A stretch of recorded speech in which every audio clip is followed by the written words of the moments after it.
Hi student, welcome to our channel Miraj classes. और आज की क्लास में लाइट के बारे में बताया जाएगा। लाइट फिजिक्स का ये क्लास 10, 11, 12, 8, 9 सब के लिए आता है, खासकर क्लास 10 के लिए ये बताया जा रहा है। लाइट क्या, what is light? Light is a form of energy. Light is a form of energy. Light एक एनर्जी है जो ऑब्जेक्ट को देखने में मदद करता है। Which sensation to see. We can not see a light. हम लोग लाइट को नहीं देख सकते हैं। लाइट जिस ऑब्जेक्ट पे पड़ता है वो ऑब्जेक्ट सीन होता है।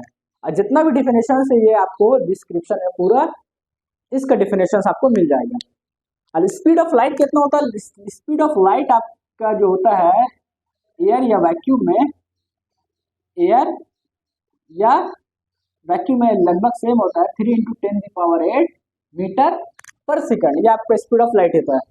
वाटर, ग्लास, जब मीडियम चेंज होता है तो स्पीड ऑफ लाइट भी हर मीडियम में अलग अलग होता है। ये था डिफिनेशन लाइट का। अब उसके बाद रिफ्लेक्शंस ऑफ लाइट। लाइट के बाद बहुत सारी चीजें और इसके बाद आता है डायरेक्ट रिफ्लेक्शन ऑफ लाइट। इसका भी डिफिनेशन आपको लिंक पे डिस्क्रिप्शन में मिल जाएगा। अभी सिर्फ डिफिनेशन समझा देंगे। एक मिरर है, स्मूथ सरफेस है, प्लेन सरफेस है, एक लाइट रे इंसिडेंस हो रहा है, ये बोलेंगे इंसिडेंस रे। फिर एक लाइट, एक नॉर्मल ड्रॉ करेंगे। नॉर्मल बोलते हैं जो मिरर पे 90 डिग्री बनाए, परपेंडिकुलर लाइन, उसको नॉर्मल बोलते हैं। और फिर लाइट सेम मीडियम पे वापस रिफ्लेक्ट कर जाता है, टकराने के बाद वापस सेम मीडियम में आता है, एयर से एयर में चल गया। इस रे को बोलेंगे रिफ्लेक्टेड रे। तो when bouncing back of light after striking a smooth surface is called reflection of light. Light टकरा कर स्मूथ सरफेस से वापस से मीडियम में चला जाना, यही कहलाता है आपका रिफ्लेक्शंस ऑफ लाइट। ये डिफिनेशन होगी आपको इसका डिस्क्रिप्शन में, इसका डिफिनेशन सब का मिल जाएगा। द एंगल बिटवीन नॉर्मल और incidence ray is called angle light, और the angle between normal and reflected ray is called angle R. What is incidence ray? The striking ray is called incidence ray, the normal is perpendicular ray, and the reflected ray is called, after striking a smooth surface के बाद जो रे मिलेगा वो reflected ray. The angle between normal and incidence is called angle of incidence. The angle between normal and reflection is called angle R. अब इसका दो law है, लॉ ऑफ रिफ्लेक्शन। अभी हम लोग रिफ्लेक्शन के बारे में बात करें। दो लॉ ऑफ रिफ्लेक्शन पढ़ेंगे तो उसके लिए फर्स्ट लॉ है the angle i is always equal to angle r. दोनों एंगल हमेशा इक्वल होगा।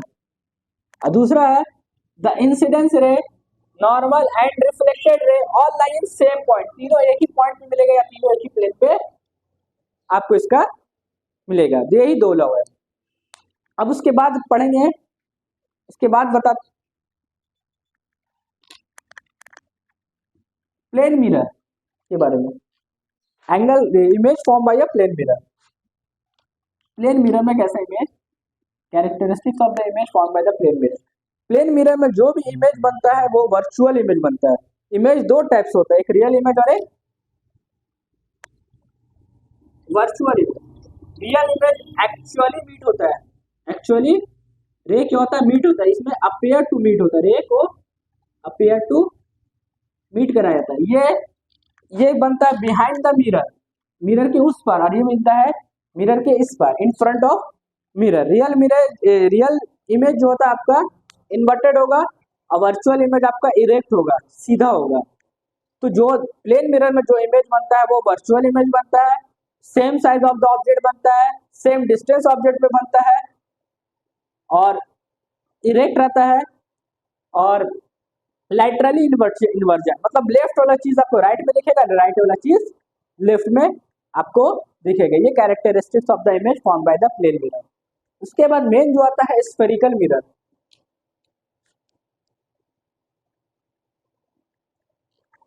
ये एक स्फेरिकल ग्लास होता है, ग्लास को बीच से कट करते हैं। अब ग्लास का सेंटर होगा, वही हाफ डिस्टेंस रेडियस भी कहलाता है। तो ये दो पार्ट मिला, एक पार्ट ये कर्व मिला और एक पार्ट ये कर्व मिला।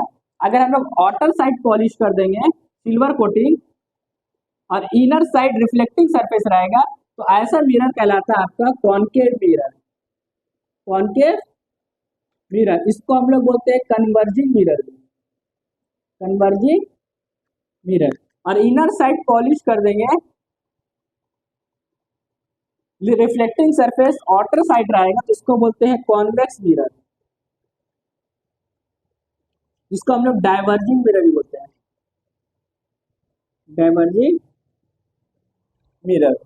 अब तो इसका भी सेंटर होगा, इस पार्ट का सेंटर हो गया या सी, इसका रेडियस हो गया हाफ, इस पार्ट का सेंटर इधर हो गया सी और रेडियस हो गया हाफ। अब ऑब्जेक्ट को इसी तरफ है क्योंकि रिफ्लेक्टिंग सरफेस इस तरफ है, लेकिन इसका ऑब्जेक्ट किस तरफ नहीं रहेगा, इसका ऑब्जेक्ट इस तरफ रहेगा क्योंकि रिफ्लेक्टिंग सरफेस इस तरफ है। तो जितना दूर पे हम लोग सेंटर माने यहाँ उतना दूर पे मानेंगे, और जहाँ जितना दूर पे रेडियस है उसका रेडियस भी सेम मानेंगे। अब उसके बाद पोल इज द, ये अपार्चर बोलते हैं इसको, ये लेंथ को अपार्चर, ये बीच का पार्ट को बोलते हैं पोल, दोनों का सेंटर, दोनों का हाफ डिस्टेंस, पोल और सेंटर का हाफ डिस्टेंस को बोलते हैं फोकस। फोकस और पोल का डिस्टेंस को बोलते हैं फोकल लेंथ। और जो लाइन सेंटर फोकस से पास होकर पोल को मिलता है उस लाइन को बोलते हैं प्रिंसिपल एक्सिस।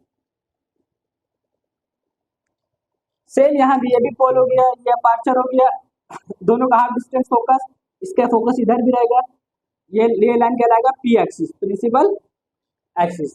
आपको सब डिफिनेशन लिंक में डिस्क्रिप्शन में मिल जाएगा। अब एक रे देखते हैं कैसे फॉर्म होता है रे कॉनकेव मिरर में, कैसे वर्क करता है।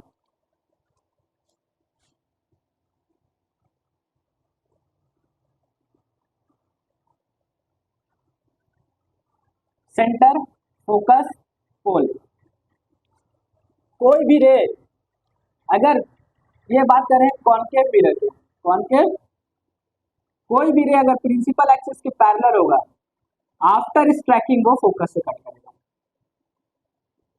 कोई भी रे, ये हो गया प्रिंसिपल एक्सिस, पी एक्सिस, इस लाइन को बोलते हैं प्रिंसिपल एक्सिस के पैरेलल होगा, आफ्टर स्ट्राइकिंग फोकस से कट करेगा।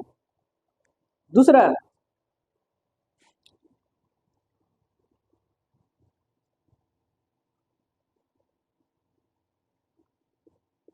कोई भी रे सेंटर से पार होगा तो कोई भी रिफ्लेक्शन नहीं होगा, जैसे रे जाएगा वैसी रे वापस आएगा।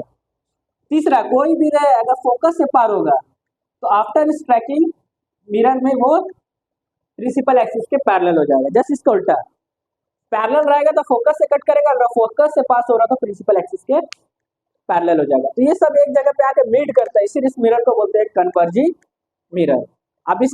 अब इसका 7 केसेस है टोटल, इमेज बनने के लिए 6 केसेस है।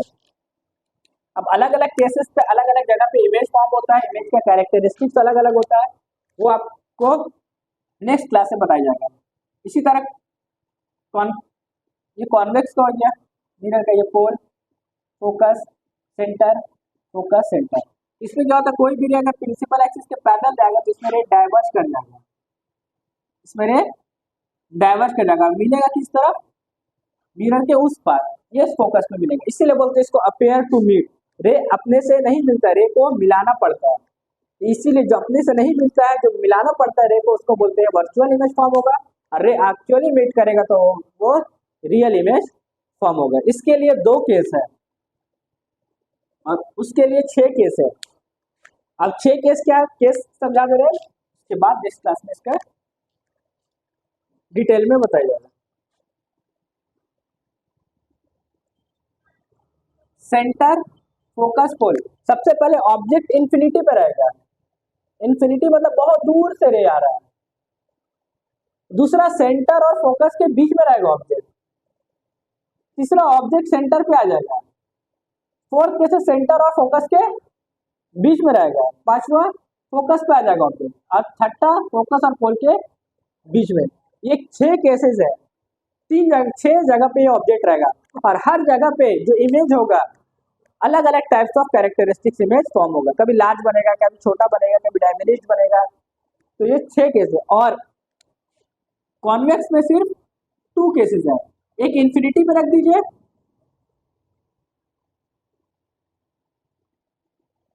और एक कहीं पर भी रख दीजिए, सेंटर फोकस, फोकस पोल, बिटवीन फोकस पोल, बिटवीन सेंटर फोकस, इमेज एक ही जगह और एक ही कैरेक्टरिस्टिक इमेज फॉर्म होगा।